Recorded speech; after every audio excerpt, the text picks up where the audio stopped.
প্ৰতি মহব্বত আছিল, যিখিনি মৰম আছিল, আৰু আমাক যিখিনি মৰম তুমি দিলা চিৰজীৱন, আমি বুকুত আঁকোৱালি লৈ আছোঁ চিৰজীৱন, আমাৰ মাজত তুমি জীয়াই থাকিবা অমৰ হৈ। খালি এটাই কথা, তোমাক আমি আমাৰ ফালৰ পৰা একো দিব নোৱাৰিলোঁ, তাৰ বাবে আমি গোটেই অসমবাসীয়ে দুখিত। কাৰণ তোমাকো আমি কিবা এটা দিব লাগিছিল, কিন্তু আমি নোৱাৰিলোঁ, দুৰ্ভাগ্য আমাৰ। আৰু এই জনমতটো বাদ দিয়া কোনো জনমতে কিজানি তোমাৰ নিচিনা এজন ভাল শিল্পী আমি নাপাম আৰু জগতত। ভাল মানুহ বুলি ক'ব লাগিব। হয়, ভাল মানুহ একচুৱেলি, ভাল মানুহ জনমৰ এটা শ্ৰেষ্ঠ জনম হয়, শ্ৰেষ্ঠ জনম এটা পাইছে, আৰু সিয়ে শ্ৰেষ্ঠ। তাক জন্ম দিয়া মাক বাপেকো শ্ৰেষ্ঠ, আৰু তাৰ জনমো ধন্য, শ্ৰেষ্ঠ।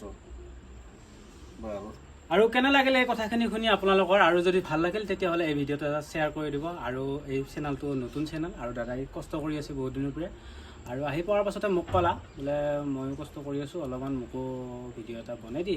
সেইকাৰণে মানে মই যিখিনি কথা সুধবা আহিছিলোঁ সেইখিনি কথাই আপোনালোককো দেখুৱালোঁ। ধন্যবাদ।